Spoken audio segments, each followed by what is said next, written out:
Already diving into the patch notes here, the very first thing is obvious, and that is the new special episode, A Mermaid's Tale Part 1, which obviously means we're going to get additional parts here in the future. But overall, this one's going to be officially diving into Black Pearl Cookie's past and their Mermaid's Kingdom.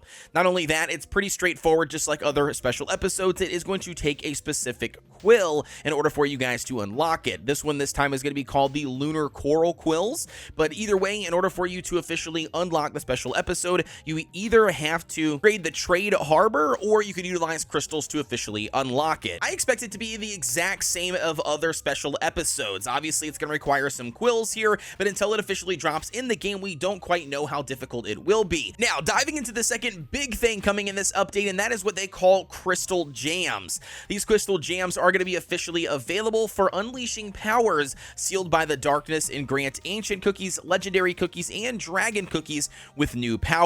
Currently at the moment, only Sea Fairy Cookie and Black Pearl Cookie are the first to unlock their Crystal Jam. By equipping a cookie with a Crystal Jam, you can upgrade their skill or unlock new effects for a stronger and unique performance. Additionally, here they do add what they call rally effects. You can select a leader from your team and unlock their rally effects. In the team settings, you can select the cookie with the Crystal Jam as your leader by tapping on the selected leader button. You then may be able to select a leader for your team, and their rally effects will be automatically applied once the cookie is appointed the leader. Additionally, you can upgrade this Crystal Jam to level 15 and beyond. You will then unlock its official Ascended effect and allow the cookie to wield additional powers in battle depending on their Ascension level. As for Sea Fairy's Crystal Jam, it's going to be increasing the water type attack damage for all ally cookies. Not only that, the Crystal Jam effect on Sea Fairy herself basically is Sea Fairy Cookie's overwhelming feelings towards the moon empower her abilities to control the sea. Whenever she utilizes her skills, she will gain a stack of Tidal Wave. Upon gaining 2 stacks, the skill will become enhanced, summoning an enormous wave that deals damage, pushes the enemies back, and stuns them. Sea Fairy Cookie will then also increase crit damage of all of her allies who can deal water type damage, and the first Sea Fairy Cookie skill used in battle will become enhanced. And now moving along to Black Pearl Cookie's Crystal Jam, the rally effect is damage resist bypass will be added to the skill attacks of all ally cookies, which sounds actually really strong. The Crystal Jam effect again for Black Pearl for utilizing it and equipping it. It's kind of like a magic candy in a way. Black Pearl Cookie's hatred is deeper than the deepest ocean. The Sovereign of the Duskgloom Sea will decrease her target's crit percent with her skill and gain attacks of hatred during the battle. At maximum stacks, her skill will be enhanced. For each ally cookie defeated, Black Pearl Cookie will gain an increased number of hatred stacks. The enhanced skill will now trap its targets into a water cage, dealing periodic damage for the duration of the water cage. Additionally, a tornado will appear at the center of the whirlpool, dealing extra damage. And upon ascending the Crystal Jam here for Black Pearl, you're going to be getting things like increasing the speed it takes to suck enemies towards the center of the tornado, increasing the HP, the attack, and the crit damage for Black Pearl themselves, and increasing the damage from the tornado that it provides. So it's basically like a magic candy here, but for Sea Fairy Cookie and Black Pearl. So I'm not exactly sure why they went in this direction versus just making them a magic candy in the game, but overall I am curious to see how strong that these percentages are and everything when the update officially launches, and I 100% expect to see Sea Fairy Cookie and Black Pearl Cookie being brought to the current meta. And now diving into the next big thing, and that is the new epic cookie Peppermint officially being added. Peppermint Cookie is a support cookie, and the skill description is Peppermint Cookie blows the conch shell to summon the Peppermint Whale. The refreshing sound of the conch shell heals the team, increasing their damage resistance and debuff resistance. The Peppermint Whale does create a wave, dealing water type damage to enemies in front of it, and also heals the allies for an amount equal to the portion of the damage dealt. The fresh water brought by the whale covers the team with an HP shield, and Peppermint Cookie will briefly become resistant to interrupting effects when utilizing the skill. What? Dude! That looks ridiculously broken, and not to mention it looks like it's kind of like a better version of Parfait, which kind of sucks because we just got Parfait Cookie's magic candy. Does this officially put her out of the meta now? I don't know. You guys let me know what your thoughts are. Next up, we have the Trial Grounds. We've got gather life jewels in the Trial Grounds to craft and upgrade your Crystal Jam. The higher the difficulty, the more life jewels that you can obtain. In order to clear a stage, you will need to upgrade your cookie and their Crystal Jam, and then when you battle battle in the trial grounds, certain cookies will be required to be placed on your team. However, you can change the cookie to your team's cookie, and in the trial grounds, you can use rally effects from certain cookies. Rally effects will automatically be applied if you equip the cookie with their crystal gem. Now, moving right along to the biggest thing coming here in this update, in my opinion, and that is the Dreamy Crystal Droplets.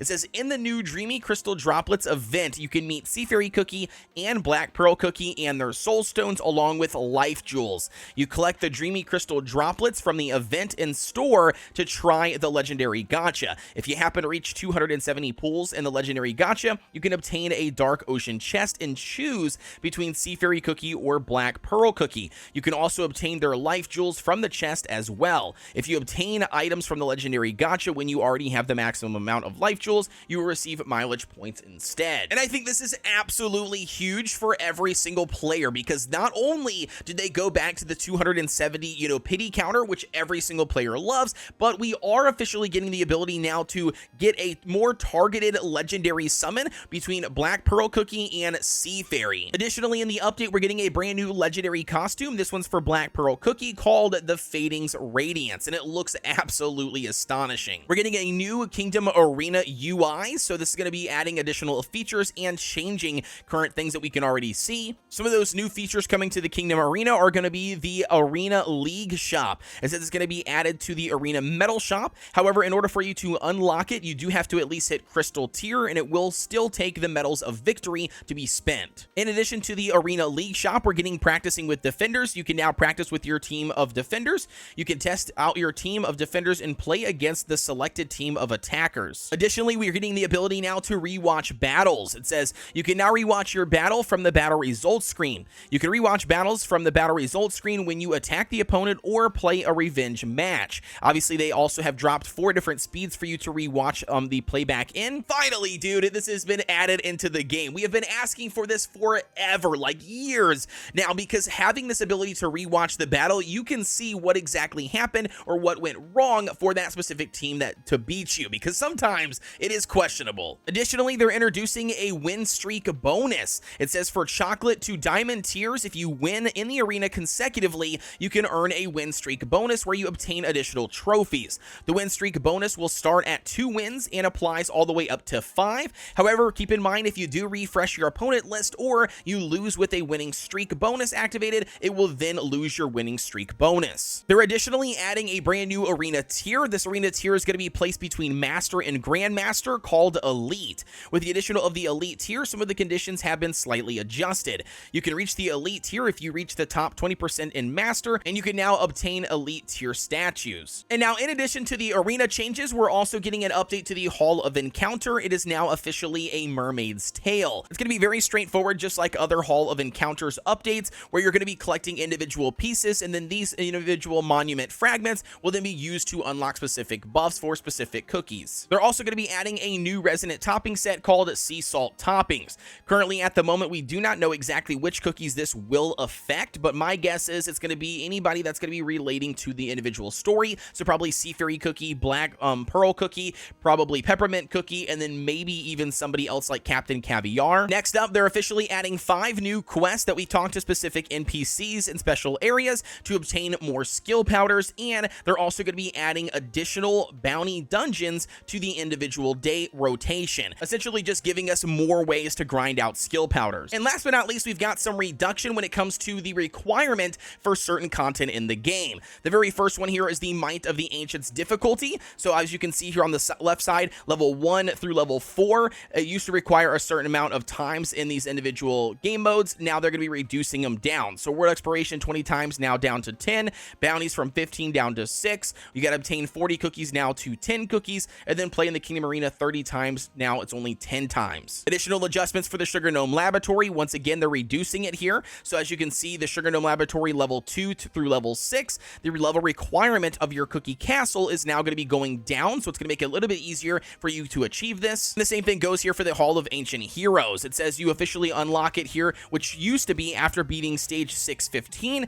is now being able to unlock after beating stage 528. Phew, that one was a long one. But either way, guys, that's officially what you need to know about the brand new update here for Cookie Run Kingdom. Now, I'm going to tell you guys right off the bat, I am excited to see how good this does make Sea Fairy. Does she officially make a comeback here for the overall meta? But, and I mean it is a big but, I'm actually really concerned about them adding in these crystal gems and how heavily pay to win they are. If you haven't paid attention to what they announced in the patch notes, one, you don't get all of your resources back, and that includes things like your sugar crystals for failed attempts to upgrade them. Secondly, you gotta craft them to even begin with, and you gotta craft multiple of them to upgrade them, very similar to magic candies. However, though, in this case, you can actually ascend these crystal gems, unlike you can with magic candies, and the power-ups that you get for ascending these are insanely good, like godly good. So